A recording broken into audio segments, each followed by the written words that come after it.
The New York Giants are one of the lowest rated teams in this game. In fact, they are tied for the lowest overall in franchise mode with the New England Patriots at a 78 overall. In real life, the Giants have gotten off to a 2-4 start, so let's see if we can rebuild them here in Madden 25. I do want to open this video with a little bit of honesty. In case you did not know, I am a Philadelphia Eagles fan in real life, so it's really weird to do a rebuild of a team in our division. But honestly, they are bad enough. I think it's going to warrant a rebuild. The main thing here in Season 1 is we are going to be sticking with Daniel Jones, but I will most likely, barring a just incredible season from him, not be returning Daniel Jones as our starting quarterback in Season 2 of this rebuild. I really don't care what his contract looks like.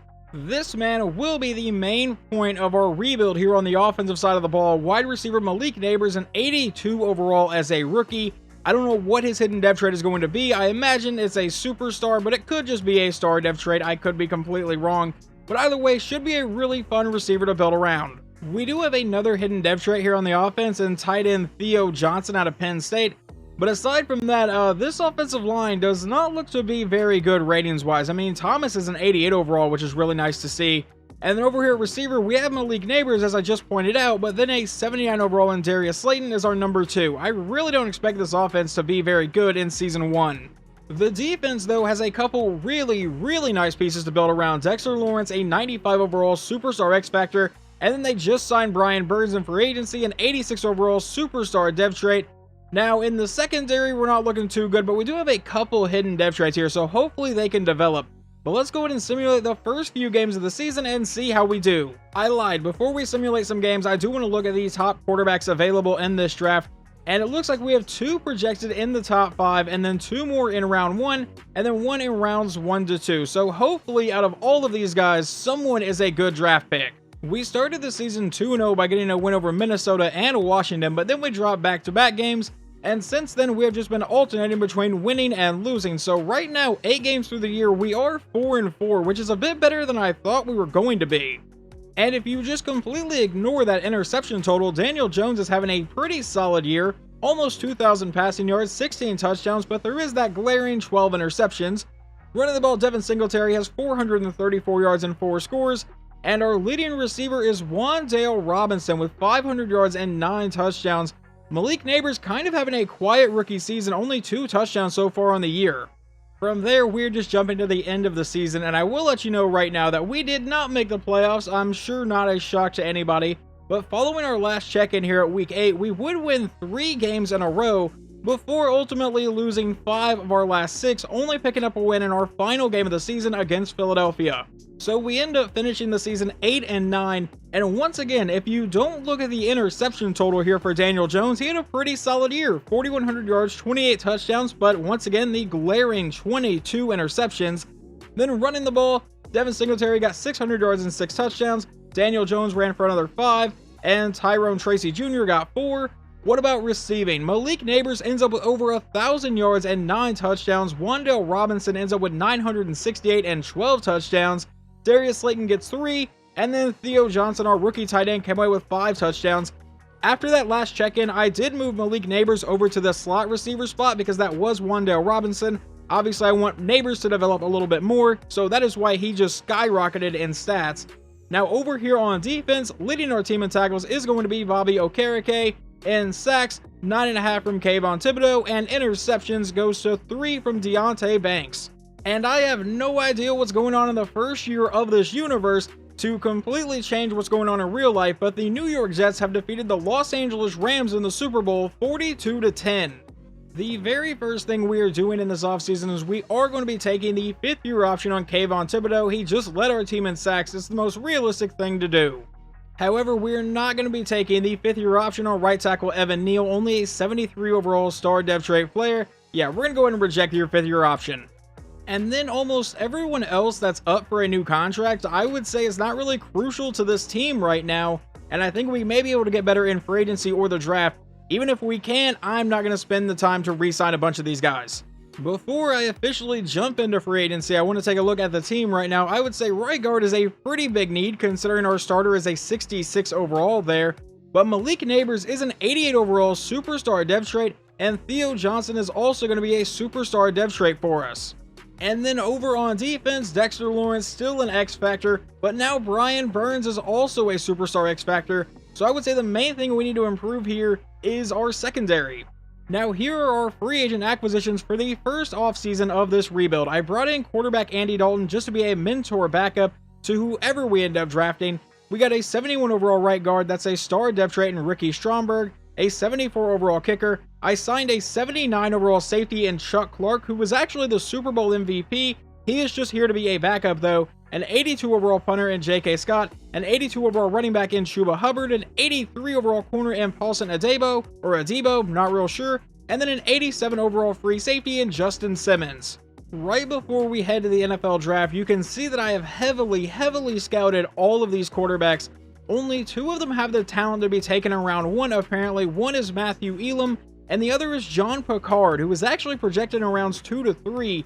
As of right now, I don't know which one I'm going to end up taking, but I really feel like I'm going to end up taking a quarterback in this draft. And as we look at the final mock draft, we will have pick number 12. They are only projecting 1 quarterback to go off the board before us, and that is going to be quarterback Matthew Elam. And then we are expected to take a defensive end in Bryce Ross. I highly doubt that's what I'm going to end up doing though. The one thing that really absolutely scares me out of John Picard is I know he's still going to come in with A awareness, but being projected in rounds 2 to 3 and then being a top 5 talent, it definitely terrifies me. He is not going to be a hidden depth trait, and that is not what I want to do.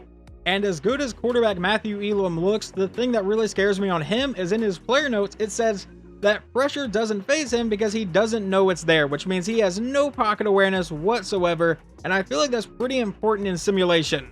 And that scares me enough to not trade up and draft him. So what we're going to do is just advance to our pick, and I will figure out what I'm going to do here at pick number 12. Matthew Elam does become a New Orleans Saint.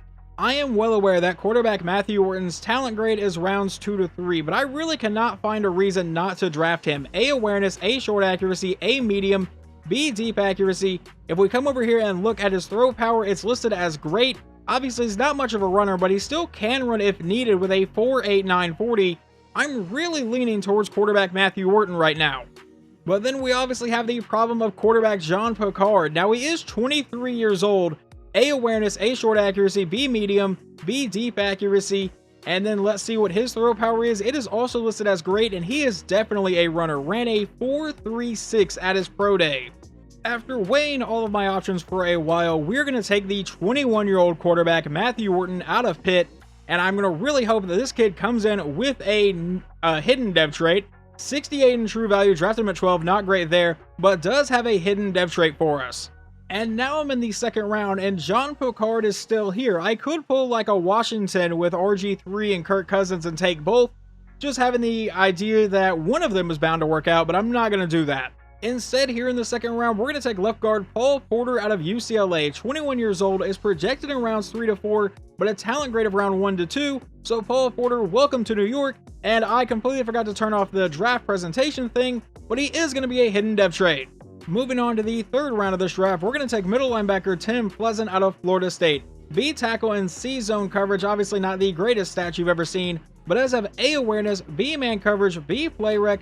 I already said B tackle, elite speed, elite jumping, and solid acceleration. Tim Pleasant, you will probably be our linebacker number 2, number 26 in true value, but a normal dev trait. I would say I did okay in the very first draft. Matthew Orton's going to come in as a 72 overall. Paul Porter is a 73, and then Tim Pleasant is a 74. Now, he was the normal dev trait, but we also got Nicholas Oglesby in the 4th round, a 66 overall receiver, but does have 99 speed. Does he have a hidden dev trait, though? That's going to be the big question, and he absolutely does. So maybe, just maybe, we can kind of turn him into something for us. He was actually projected to go really early. I hardly ever make the picks past the 3rd round, but I felt like going in and making that one, so he seems to be okay for us. But now we can go see who the best player in the draft was. I also want to check out some of the quarterbacks just in case we managed to completely miss one. And overall wise, this was not a very highly rated class. John Picard was a 77 overall, tied for the highest rated guy with a 77 overall outside linebacker. Now, was Picard a hidden dev trait? Yes, he was. So we could have gone with him, would have got a 5-point head start, but I'm perfectly fine with the guy we took because of the age. Just because I need a mentor player at receiver, I'm going to sign Odell Beckham. He is going to be coming back to New York, but don't expect him to have a big role with our team. And going into season 2 of this rebuild, here is your starting offense. So obviously we have quarterback Matthew Orton as our starter over Daniel Jones. Oglesby will actually be our wide receiver 3, and that's just what happened whenever I generated the best lineup, so we're just going to leave it there. Obviously, I expect a massive season from receiver Malik Neighbors. Obviously, our defensive ends are not very good, but hopefully that kind of is made up for the fact that these guys are our rushing defensive ends. But aside from that, we added Paulson Adebo at corner and Justin Simmons at safety and drafted Pleasant at middle linebacker, so hopefully this team is just a bit better this year. Let's go ahead and simulate the first game of the season and see how we do. Unfortunately, we don't pick up the win, but it was against Kansas City. We lost 35-21. How did our rookie quarterback do in his debut? 227 yards, 1 touchdown, 1 interception. Unfortunately, Mahomes went for over 300 yards and 4 touchdowns on us. Moving ahead to our bye week, we are sitting at 2-3 now, so we did manage to pick up our first win with rookie quarterback Matthew Orton over Miami, 38-13. We have also defeated Minnesota 24-13, but unfortunately we have lost to Seattle, Chicago, and obviously the Kansas City game we already knew about. Matthew Orton, 5 games into his career, has 9 touchdowns but 6 interceptions, so let's try to tone that back just a bit. Devin Singletary has 5 rushing touchdowns, Chuba Hubbard has 1, Matthew Orton has ran in for 2, and then receiving, Malik Neighbors is our leading receiver with 396 yards and 5 touchdowns. Now, following our bye week, things would not get much better. We lost to Washington, then Dallas, then Detroit for a 3-game losing streak. We came back to beat Washington the second time, 23-16, lost to the Chargers, and then we have managed to beat the Raiders. So right now we are 4-7. Obviously, I do not think we're going to make a playoff run here, so let's just jump to the end of the season. Well, the good news is we should have a pretty solid draft pick as we finished this year 6-11. So now let's go take a look and see how well our rookie quarterback played. He did go for over 4,000 yards, 26 touchdowns, but 16 interceptions. Running the ball, Chuba Hubbard got 7 touchdowns, Matthew Orton got 5, and Devin Singletary came away with 5. For receiving, Malik Neighbors was easily our best receiver, 1,100 yards and 10 touchdowns, but Wan'Dale Robinson had a really solid year as well, going over 1,000 yards and 8 touchdowns. And then rookie Nicholas Oglesby, 600 yards and 5 scores. I would say that's a pretty solid rookie season for a guy taken in the 4th round. Now in tackles, that goes to Bobby Okereke. In sacks, only 7.5 from Brian Burns. We have got to up that number. And interceptions, we got 3 from second-year safety Tyler Nubin. I did not take a look at this at the end of the last season, and I kind of regret doing that. But our offensive points per game, we finished number 24 in the league, and our defensive points per game, number 22. So just all around, we were one of the worst teams in the league again. And this season's Super Bowl once again goes to a team in New York. Last year's went to the Jets. This year goes to the Buffalo Bills, 31-7 over the Atlanta Falcons. But we do win Offensive Rookie of the Year with quarterback Matthew Orton. The very first thing we are doing in this offseason is going through and accepting the 5th-year option on defensive back Deonte Banks. And you know, I am really surprised that Wan'Dale Robinson is still a normal dev trade here, but it does make him just a little bit cheaper for us to try to bring back. Now, he does not have a lot of interest. We're going to offer him this deal, and he would like to play for a new team. Because this is a bit of a cheaper offer and still a star depth trait right guard, we're going to try to bring back Ricky Stromberg, and he has re-signed. Aside from that, not a lot of people have a lot of interest in coming back to New York next season. Obviously, guys like Micah McFadden, but he is a backup middle linebacker for us. Justin Simmons does have some interest, but I want to see if there's anything better in free agency or the draft. He may be brought back though. And as we look at our offense here going into free agency, we can see that our rookie quarterback, now our second-year quarterback Matthew Orton, is a superstar dev trait. So obviously I think that was the correct pick to make. This Daniel Jones contract is absolutely insane. He is a $58 million cap hit this next season to be our backup quarterback. But even if I actually trade or release him, I still only save like $11 million. And that is really kind of stopping me from making any massive splashes in free agency, or at least a lot of them. We do manage to bring in right guard Zach Martin, a former Dallas Cowboy. We also brought in wide receiver Christian Watson and defensive end Samson Ebukam. And our 6-11 record earned us the number 4 overall pick in the draft, and we're going to take right tackle Jalen Gentry out of Ohio State, and we're going to really hope this kid is good. Number 22 in true value, and a normal dev trait. You have got to be kidding me. In the second round now, we're going to hope we can make up for that pick. We're going to take defensive end Shadon Finch out of USF, and he is going to come in as the 49 in true value and a hidden dev trait, so at least we get 1. And instead of making a pick here in the 3rd round, we're going to trade this to the Cleveland Browns and pick up a 2nd, a 6th, and a 7th for next season. Despite the fact that Jalen Gentry is a normal dev trait, he's still a 74 overall right tackle, We got a 73 overall left end, and then the computer took a 71 overall running back, a 79 overall fullback for some reason, a 67 overall left end, and a 58 overall tight end. Alright, that was a horrible pick. He's probably not going to make the final roster. But who was the best player in the draft, and who exactly did I pass up on? And the highest rated player was the fullback that we took, and then followed that by a 76 overall corner. So that is now 2 drafts in this episode that really have not contained a lot of high overall players.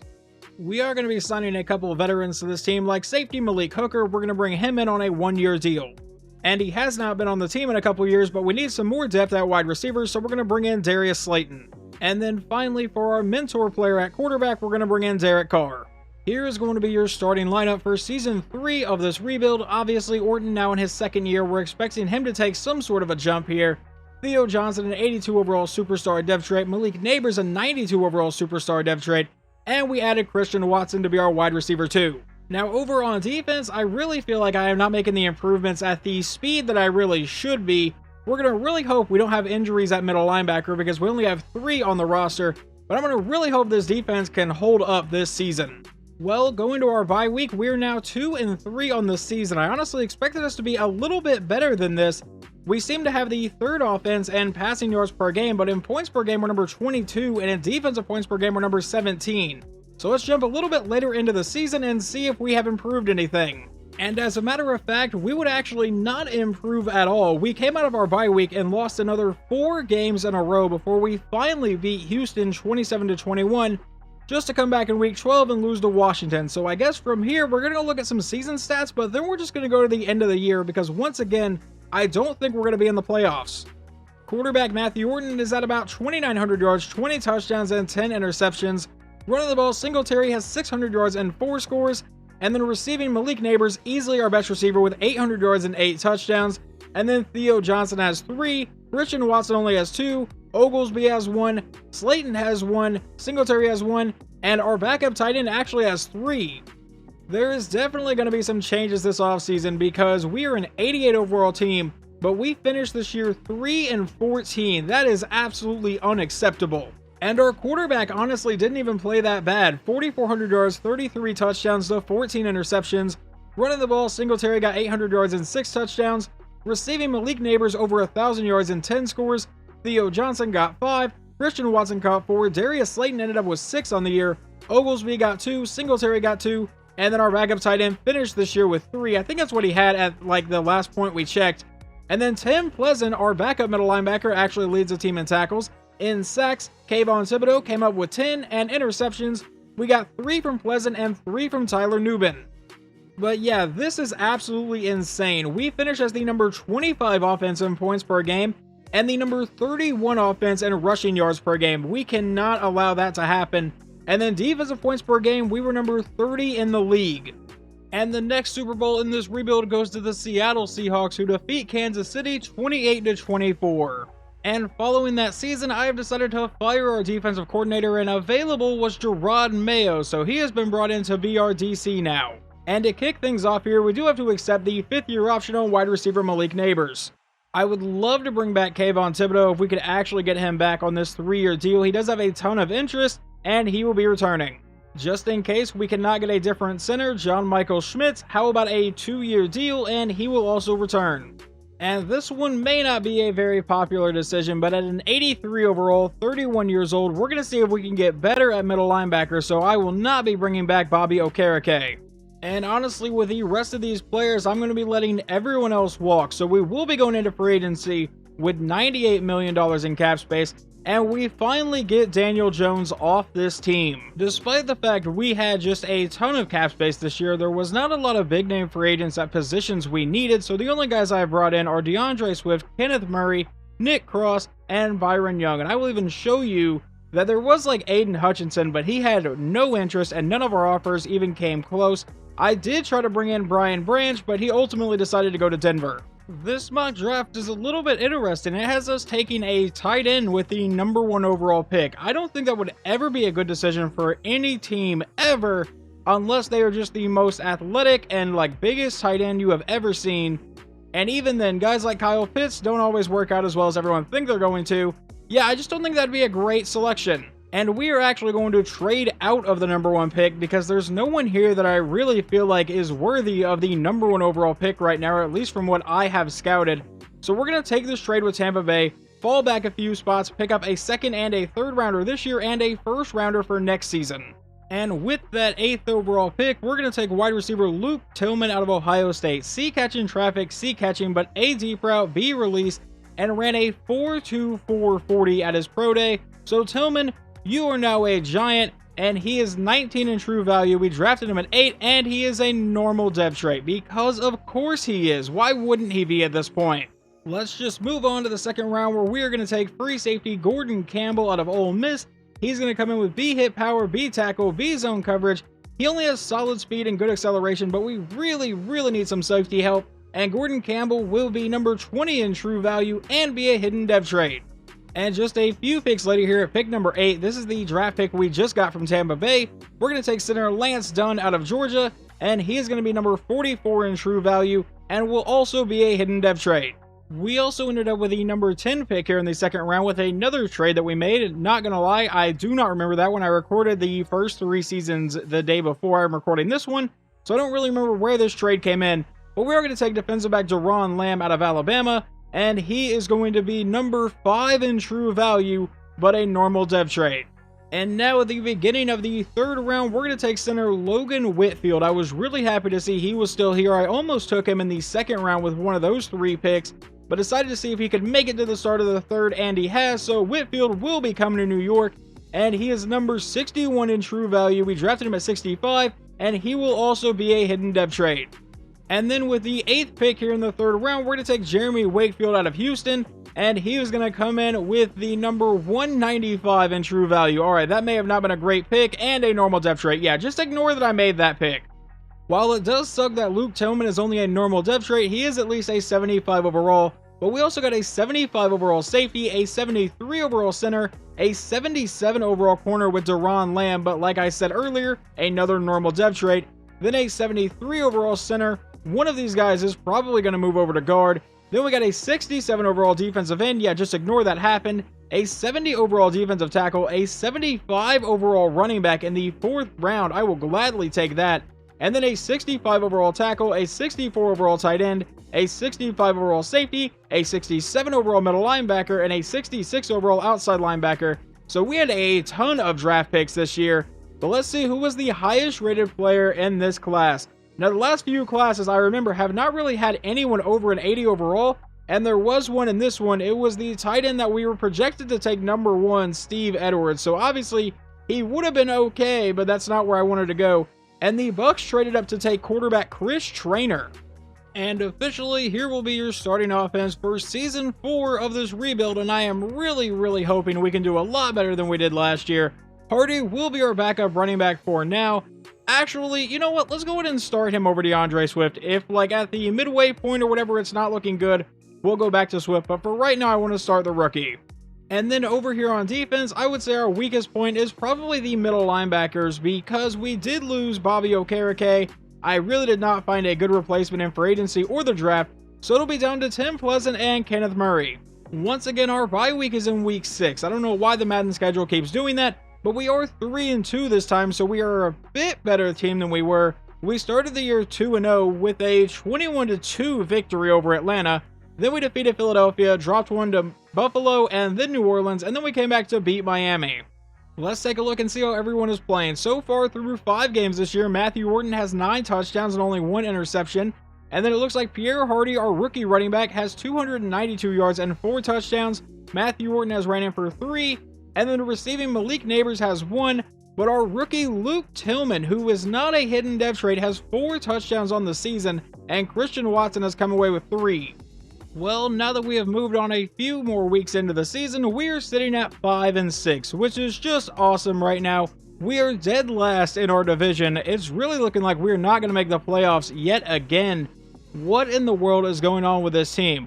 We would lose back-to-back games to Washington and Dallas. We came back to beat the Broncos, then we beat the Rams, and lost to Washington again, and then the Patriots. I honestly don't know what really could be wrong with this team here. I have tried to change the defensive playbook and scheme from last season. Obviously, that is not working. We're the 16th offense in points per game and the 23rd defense. Maybe it's our middle linebackers. Maybe that's really, really important in simulation. From there, I would jump to the end of the season where we would only lose one more game, and that was to Chicago. We have finished this year 10-7, and we have managed to sneak into the playoffs. And we end up not finishing last in our division this time because Dallas gets in as the 7th seed, but we get it as the 6th seed, and we'll get to take on Green Bay. And it does look like we actually had an injury at quarterback because Hendon Hooker got to take 111 pass attempts. I signed Hooker to be our backup quarterback, and I signed Joshua Dobbs to be our mentor backup. Obviously, Dobbs didn't have to take the field, but Matthew Orton finishes with 3,600 yards, 31 touchdowns, and 12 interceptions. Our rookie running back got 721 yards and 10 touchdowns on the year. And then receiving, Christian Watson ends up leading our team in yards with over 1,000 and getting 9 touchdowns. Malik Neighbors came away with 8, but then rookie Luke Tillman came away with 879 yards and 9 touchdowns. Theo Johnson got 3, Oglesby got 3, and Dante Crosby, our backup tight end, also came away with 3, along with our fullback. He caught 2 passes for 2 touchdowns. Now, over on defense, Kenneth Murray ends up leading the team in tackles. In sacks, we got 12.5 from Kayvon Thibodeau and 12 from Brian Burns. Interceptions, Paulson Adebo came away with 4. But we have finally managed to make the playoffs in this rebuild after just getting substantially worse, it felt like, every single year. We're going into the playoffs with the number 15 offense in points per game and the number 14 defense in points per game. And we are taking on the 2nd highest scoring offense in the league. Awesome. And we will get to jump in on this game. It's a 4th and 12 for Green Bay. Down by 7. Lovell drop back to pass. He's going to go deep downfield trying to convert, and that one gets knocked away. So with 1:56 to go, our offense will take the field. Just take care of the ball. We can at least get a field goal and make this a 2-score game. They do have all 3 timeouts, so we'll give this to Hardy, who goes to the outside, gets the first down, and a lot more all the way down to the 7. Green Bay would obviously burn their first timeout on that. So now a 1st and goal, and we're going to go back to Hardy up the middle, and he's going to try to bounce it to the outside. He gets met and brought down at the 5, and Green Bay will not burn their 2nd timeout. We will burn a timeout because we have an injury. That is a horribly timed injury for us, so they get to keep 2 timeouts, and we come out in shotgun again. We'll give this to the running back one more time. Hardy breaking tackles and fighting his way down to the 3, and now Green Bay will burn that 2nd timeout. With 1:43 to play, lines up under center, gives it to Hardy, and Hardy up the middle will not find the end zone, so they will burn that final timeout. But as long as we make this field goal, it should be no problem for us to get out of here with a win. It's going to be a short 21-yard try. Taking all day to snap, finally does, kick is away, and it is good, but there is a flag. And what is the penalty going to be? Personal foul? Roughing the kicker. Is that an automatic first down? It sure as hell is. So now we will just knee out this clock and get out of here with a win. Or, you know, I could go back to simulating and Pierre Hardy could immediately run in for a touchdown to make the final score 31-17. But it does not really matter because no matter what, we get out of here with a victory and we have officially won our first playoff game of this rebuild. You can see how the rest of the playoffs have played out here on this screen. The big thing here is number 7 Dallas upset number 2 Philadelphia, so Dallas gets to move on to take on the 1-seed Seahawks, and we will take on the 4-seeded Atlanta Falcons. And we're now in another scenario where we just need to run down the clock with 2:05 to go. They have 2 timeouts, and why are we throwing the ball? Atlanta just picked it off and now has a chance to get back in this game. Why in the hell would we call a pass play? That is the dumbest thing I've seen this game do in a while, but now it'll be a screen pass to the outside, and he's going to get down the sideline and forced out for a 9-yard play. 1:55 to decide who's going to the NFC Championship game. Penix from under center. It's going to be a play fake to Robinson. Now going deep over the middle, finds his man and into the end zone. Touchdown, Drake London. So now, instead of seeing what I thought was going to be us running down the clock, now we need to go downfield and get a field goal with 1:45 to go. We're going to start with a deep pass over the middle, and that's going to fall incomplete. Trying to hit Tillman, the rookie receiver. 1:42 to play in the game. He's going to line up under center. He will take the snap and look to pass. It's a quick throw to the outside that'll be caught along the sideline and forced out for a 4-yard play. Now with 1:38 to go, Atlanta does have 2 timeouts, so if we don't get this, they will get the ball back with time. Over the middle, finds his man for the first down. But we are not burning any of our 3 timeouts just yet. Clock is still running, and that's nearly intercepted right over the middle. Thankfully, the Falcons defender was not able to bring that one in, so now it's a 2nd and 10. with a minute 16 to play. No more stupid throws. He's going to step back in the pocket. Now he's going to take off and get sacked on the play. And then we would elect to burn a timeout with a minute and 11 seconds to play on a 3rd and 12. It'll be a handoff to the running back. Why did we call a timeout to do that? Now Atlanta gets to burn a timeout. Let's see what kind of field position we can get here. The punt is going to be sent deep with about a minute to go in the game. They'll field it at the 10-yard line, and he'll get met and brought down at the 17. Defense, I am begging you, do not fall apart. They have 1 timeout remaining. Penix will drop back to pass. He's going to be under pressure, break away from that sack, and then finally get rid of it downfield and finds his man for a gain of about 4 yards. That was Drake London. And honestly, it was a good idea for him to get rid of that because I thought there was a chance we were going to get a safety on the next play, throwing on the run to the outside, and that is somehow caught by his receiver, but they burn the final timeout with 27 seconds remaining. So Penix comes out in shotgun. We might be seeing overtime today. He will drop back to pass. He's going to be under pressure again, and he gets sacked on the play all the way back to the 16, and I imagine that'll just take us to overtime. We will see if they actually snap this ball here on 2nd and 24, and they will. They hand off to Bijan Robinson up the middle, and he's going to get met and brought down. And we get to receive to start this overtime period. The kick is sent deep. We will field this at about the 5-yard line. He'll bring it up across the 25, across the 30, and get all the way to the 36. So a solid return for Matthew Orton to start the drive. Now he's going to line up under center. Hardy is in the backfield. We'll take the snap and give it to the rookie running back to the outside. And he's going to get to the edge and get brought down for a gain of about 6. That's going to bring up a 2nd and 4. He comes out in shotgun again. He will look to pass. He's going to lob to the outside. That one gets knocked away. That sets up a 3rd and 4 for the Giants. Orton back in shotgun. Will drop back to pass. He's firing over the middle, and that one will fall incomplete. We're probably going to punt this one away. The punt would get to the 23-yard line, which is where Atlanta will take over. It is up to our defense now. He'll take the snap as a handoff to Bijan Robinson up the middle for no gain. Remember that this game is now in sudden death here. 2nd and 10. Out of a shotgun set, they go back to Bijan again to the outside, and this time he's going to end up with an 8-yard carry to set up a 3rd and 2. Now, if we could possibly force a 3-and-out here, that would be amazing. Michael Penix back in shotgun. We'll take the snap. It's going to be a toss to the outside, and Robinson to the edge will end up with the 1st down. That moves them all the way up to their own 36-yard line. He will take the snap. It's a quick throw to the outside, caught by his receiver. It's a screen to the edge, and he'll get a gain of 6 on the play. Now it's going to be a 2nd and 4. Penix goes back under center. He'll drop back to pass again. It's a quick throw to the outside, and another 1st down. This one to Kyle Pitts all the way to the 42. Officially, they are now in Giants territory. He's going to come back in shotgun again. Bijan Robinson, so the running back, and that's where they go with it up the middle, but he is met and brought down in the backfield. They ruled that no gain.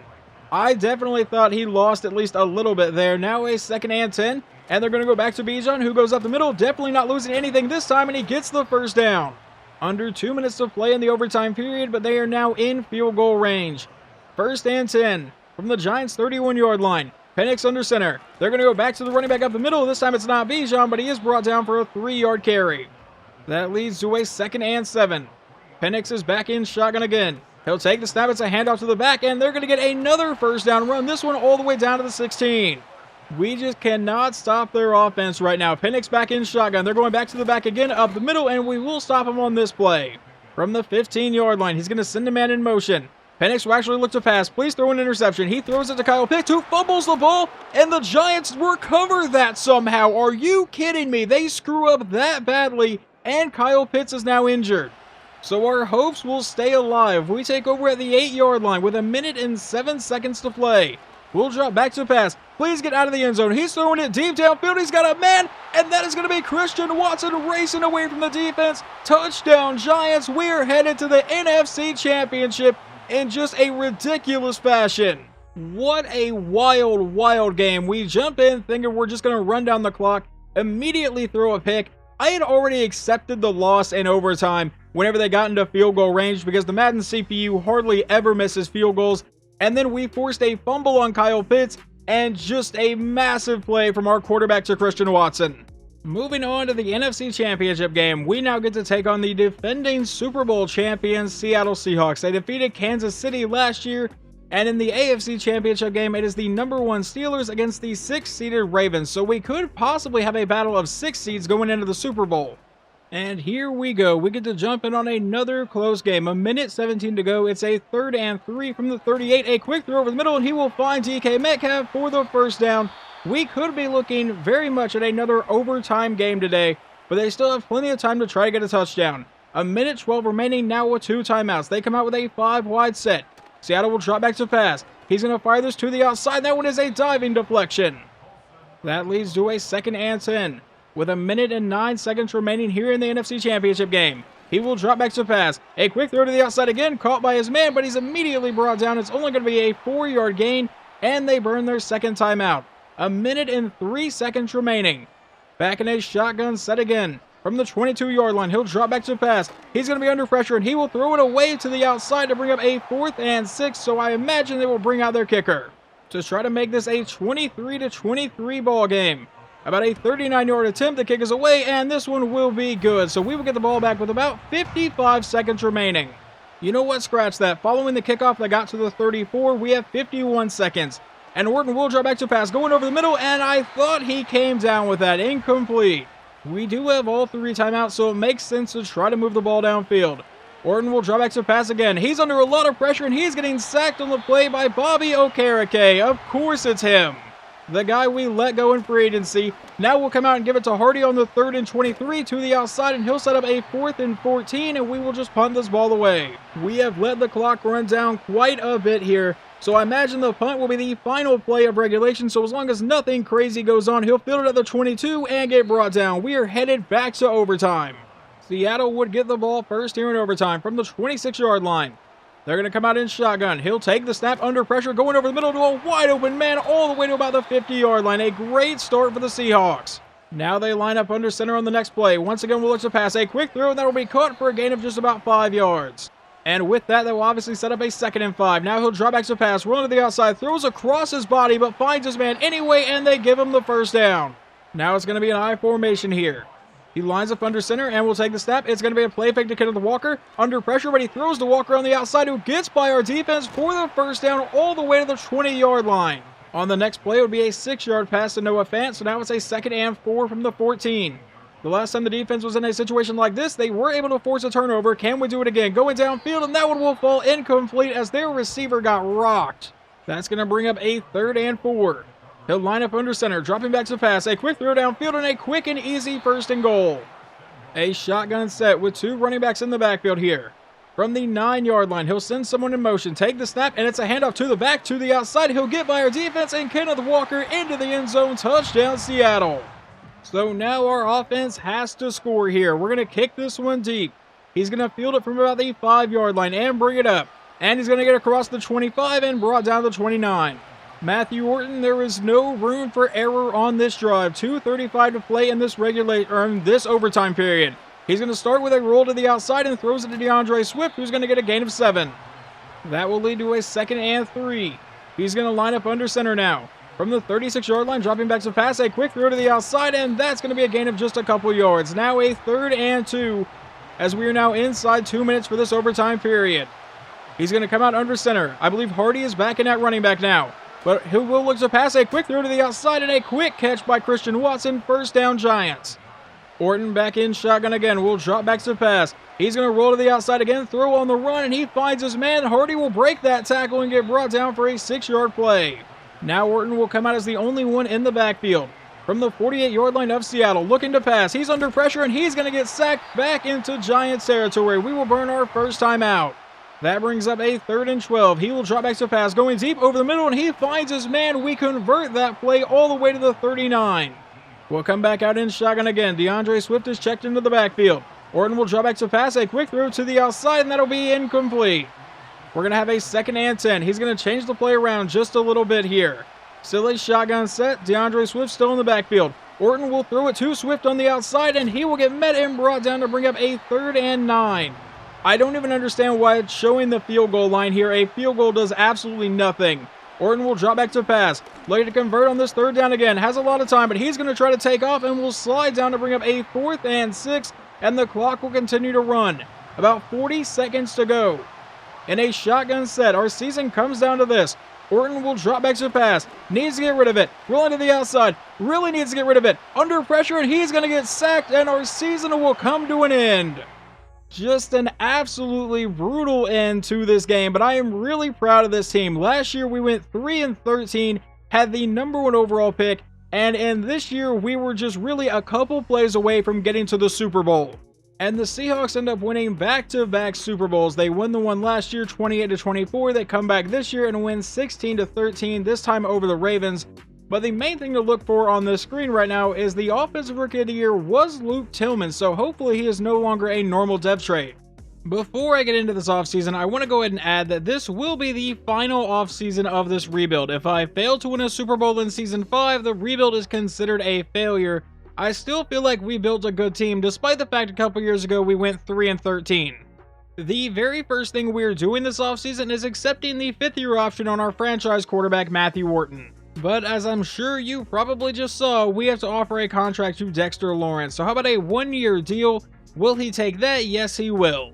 How about a 3-year offer to defensive back Deonte Banks for him to come back, and he will be returning. We're going to go ahead and move right on to the next member of the secondary. Tyler Nubin, a 3-year contract, a scheme fit, a lot of interest in coming back, and he will also return.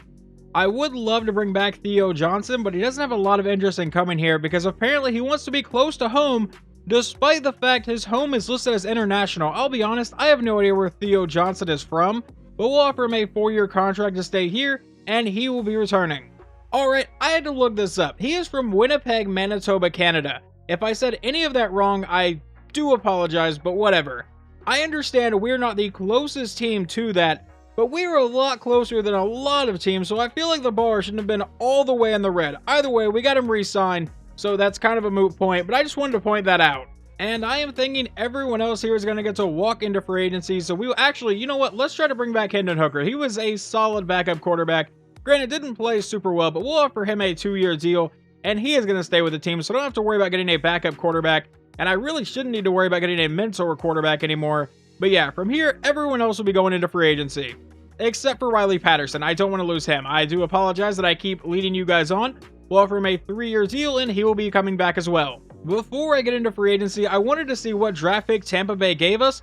And yeah, I will gladly take the #1 pick in the draft when we were just a couple plays away from getting to the Super Bowl. So Tampa Bay, we thank you for that one.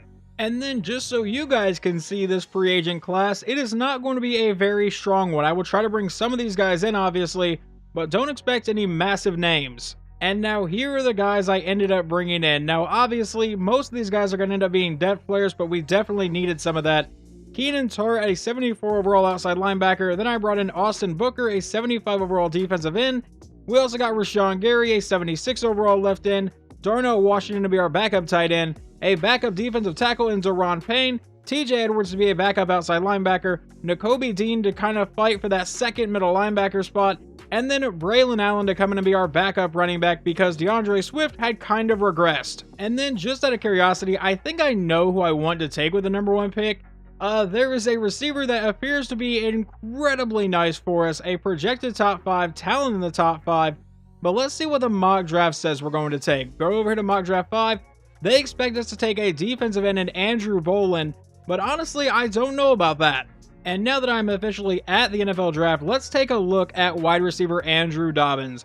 We know he has great speed, elite acceleration, A awareness, A ball carrier vision, A deep route, A juke move, A spectacular catch. Where is his catching? That is a B. B release, A medium route.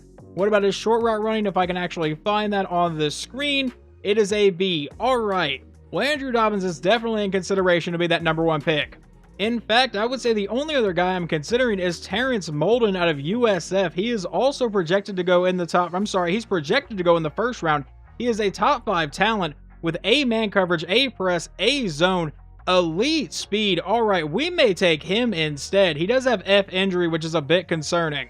And then after Terrence Molden, there is another guy that's projected in rounds 1 to 2, but has top 5 talent, B catching, A man coverage, B press, B zone, and his injury is an A. What are his attributes? A 4.5 40 and a 4.49, so he's a bit slower, but does have good coverage ratings. You know what? I think Andrew Dobbins is just too good of a receiver to pass up.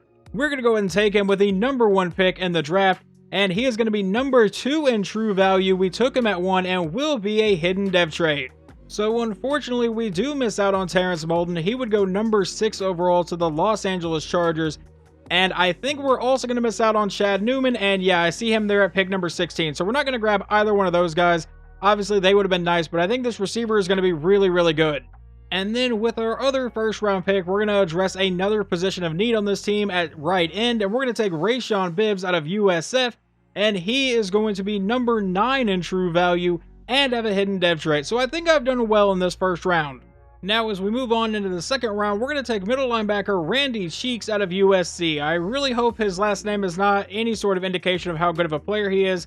He has B block shed, B pursuit, B tackle, B zone coverage, elite speed, good acceleration, and let's see, his awareness is an A, so I really like that. So Randy Cheeks, welcome to New York, and he is number 20 in true value and a normal dev trait. Alright, probably should have expected that one. And you know what, why not take another receiver here? Here in the third round at pick number 29, this will most likely be the final pick I make in this rebuild. Aside from that, I let the computer handle rounds 4 through 7, in case you didn't know that already. But Alexander McLaughlin, welcome to New York, and you are going to be 72 in true value and a normal dev trait. And yeah, I am perfectly fine taking that man with the number 1 overall pick. Rayshon Bibbs ends up being a 76 overall defensive end. We got a 75 overall middle linebacker in Randy Cheeks, a 72 overall receiver in McLaughlin, and then the computer comes in and takes a 72 overall defensive tackle, a 68 overall middle linebacker, a 67 overall outside linebacker, and a 66 overall left guard. But the main point of this draft, wide receiver Andrew Dobbins comes in as an 81 overall. And if you remember, he was rated as the number 2 talent in true value, so there was someone even higher rated than him, which, oh my god, I see it now. It is Terrence Molden, so it was the other guy that we were looking at, an 83 overall corner. So either one of these picks would have been great with the first overall pick, but I'm really hoping Dobbins can help us out a lot more. And here is going to be your starting offense for the final season of this franchise rebuild. Matthew Wharton is our starting quarterback, is right now a 97 overall with all of his boosts. Hardy is an 85 overall running back. We have Malik Neighbors, who is a 96 overall receiver. We also have Tillman at an 83. We just drafted Dobbins, who was already up to an 82 overall. He should also be our slot receiver. We're going to go ahead and bump him above Christian Watson for that one. And then over on defense, for whatever reason, it decided to cut a couple of our middle linebackers. So I guess we're starting Cheeks here at our middle linebacker too. But aside from that, I like the rest of the defense. And what you don't want to see is that we open this season with a 31-17 loss to Philadelphia. Matthew Wharton goes for 310 yards, 2 touchdowns, and a pick, and Jalen Hurts goes for 2 touchdowns of his own. Running the ball, did he run in for one? Yes, he did. So Jalen Hurts accounts for 3 touchdowns on us. Let's go ahead and go a few more weeks into the season here and see if we can rebound from a bad week 1. Well, I have now jumped all the way to week 9 of this season, where we are sitting at 4-4. As of right now, we are the 8th seed getting into the playoffs, so we're not too far out, but this is not the season I really had in mind. It kind of looks like we're just really inconsistent. We lost our first 2 games of the year, came back to beat Carolina and Houston.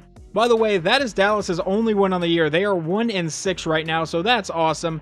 Then we lost to Green Bay, and then we won back-to-back games against Arizona and Baltimore, and then we came back to drop one against Chicago. And Matthew Wharton may be turning the ball over a bit because we're only 8 games through the year. He already has 7 interceptions, so about 1 a game, a little bit less than 1 a game on average.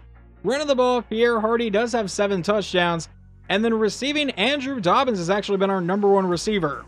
And it's just really confusing on this screen because we are the number 4 offense in passing yards per game and the number 3 offense in rushing yards per game, but we apparently are not putting up points. We only average 24.6 points a game, which is 15th in the league, and the defense is allowing 26.7.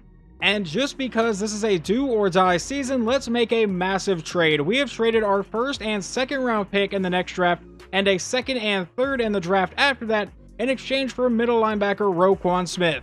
With that trade, I think this team is going to get a lot better, hopefully good enough to make it back to the playoffs. Cheeks, I guess you were playing okay, but I felt like because of how bad the defense had been the last few seasons, we needed to try something different, which is why I made that trade. And a few weeks later, that trade seems to have been a pretty good idea. Since then, we are 4-1 as we head into our bye week, which this time is in week 14 after I complained about it always being in week 6 in the last season. So now we need to finish out this stretch of the schedule and try to make a playoff push. And we are going to be checking the division standings before I simulate the rest of this year. So we're sitting at 8-5. Right now, we're the 9th offense in points per game. So we at least finally started putting up some points. And defensive points per game, we're up to 17. So yeah, like I said, it seems to be a pretty solid trade for us. And right now, we're actually winning the division at 8-5. Hopefully, we can keep that up. Well, hopefully this finish was still good enough to get us into the playoffs. Following the bye week, we would go 2-2, winning against Minnesota, dropping one against Washington, defeating the Lions, and then losing our final regular season game against Pittsburgh 17-31. However, before we see playoff standings, or if we even made the playoffs here, I want to take a look at the final stats. Quarterback Matthew Wharton goes for 4,300 yards, 33 touchdowns, and 12 interceptions. On the ground, Pierre Hardy goes for over 1,000 yards and 10 scores. And receiving, Luke Tillman, 79 catches, 1,100 yards, and 7 touchdowns. And then rookie receiver Andrew Dobbins, 78 catches, over 1,000 yards, and 11 touchdowns to lead the team in that category. Theo Johnson came away with 6, Malik Neighbors came away with 6, and Christian Watson came away with 2. Let's see what happened over on defense. Roquan Smith ends up leading our team in tackles. I'm pretty sure his tackle stats gets carried over from the Ravens. I think it's where we traded him from. If he's still on the same team he is in real life, then it was the Ravens. But anyway, he had 123 tackles. In sacks, Brian Burns came away with 14. Kayvon Thibodeau got 8. And interceptions, we did not get a lot this year, and that is unfortunate. And finishing 10-7 for the second year in a row, we do actually manage to win the division this time, just barely. Had Philadelphia won one more game, they would have taken the division from us because they did own the tiebreaker over us because they beat us both times. But we do get in as the 3 seed, so we will take on the 6-seeded Philadelphia Eagles. Philadelphia was able to beat us both times in the regular season, and it looks like they have a chance to do that here. With 2:15 to go, they give this one to the running back, which is probably still Saquon Barkley, and we bring him down in the backfield for a loss of 3 and burn our final timeout. So that brings up a 2nd and 13 now for Philadelphia. Jalen Hurts is back in shotgun with 2:12 to go. He'll drop back to pass. He's going to the end zone. That would be knocked away. Had you not deflected that, I think we had an interception. But it will lead to a 3rd and 13 with 2:09 remaining in the game. Hurts lines up under center. We'll toss it to the outside. And Saquon gets to the edge, has some room to run, and is brought down to the 5-yard line. That will take us down to the 2-minute warning.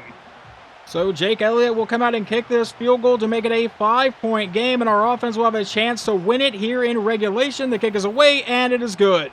Can we set our offense up with a nice kick return here? From the 5-yard line, he's going to bring it up across the 20, the 25, and get met and brought down to the 29. So now it is up to superstar quarterback Matthew Wharton. Can he get the job done today? Comes out in a shotgun set. Looks like Hardy's in the backfield with him. He will look to pass. A quick throw is going to be caught over the middle. I believe that is going to be Johnson all the way to the 42. And now it looks like our rookie receiver is injured. So I guess we won't get to see much of him today. 1:39 to go in the game now. Back in a shotgun set again, he will look to pass, and he's going deep over the middle and gets intercepted on the play, and that is going to wrap this game up. And just a stupid throw right over the middle, trying to force it to a receiver, and it's going to get us bounced in the wild card round as we take another look at this one. Just a lob right over the middle. No idea what he saw there. That guy was in coverage the entire time. Wait. What the hell just happened? Because it looks like Philadelphia ran 3 plays and then punted the ball away. They did not run down the entire clock. We had no timeouts remaining, so they could have just kneaded out. What the hell did they do? Following the interception, they took a knee with Jalen Hurts, a 5-yard run from Saquon Barkley, without running the clock down all the way, and then they took another knee and then punted it away 17 seconds later. I absolutely hate EA's logic. That is the dumbest thing ever, but it does give us a chance to win the game. Unfortunately, we do have to come in at our own 2-yard line here. It looks like our rookie is back in the game, though. As Wharton will drop back to pass, he's going to fire over the middle, and he finds his man for the first down. That's going to be Malik Neighbors at the 20-yard line, but this is probably going to be the final play of the game, and we'll see if EA actually does the smart thing here. It's going to be an underneath throw that will fall incomplete. So no, we get 2 more seconds. There will be 1 more play here in this rebuild to try to pull off a complete and total miracle. Everybody looks to be going deep downfield. And Wharton will drop back. Needs to get some time here. Rolling to the outside. Throws on the run to absolutely nobody. Just great logic there at the end of the game. And we get bounced to the wildcard round, now officially 31-26. And I have no idea what's going on in Seattle, but they have now completed a three-peat by defeating the Colts 29-27. And every single year, their Super Bowl gets a little bit closer. This one was by 4 points over the Chiefs. This one was by 3 points over the Ravens. And then this year was by 2 points over the Colts. But the main thing for you to see on this screen here is that Andrew Dobbins, our rookie receiver, did manage to win Offensive Rookie of the Year. But unfortunately, that does mark the end of 5 seasons with this team, and we failed to win a Super Bowl, so this rebuild does go down as a failure. But there are some small wins here, like the fact that this team is now a 91 overall offense and a 91 overall defense. So obviously, I have left the team in a lot better situation than they were in whenever I got here. Just for whatever reason, in those first few years, I could not win games, especially the year we went 3-14. That was just absolutely insane. But hopefully you guys still enjoyed this rebuild, and I will talk to you next time.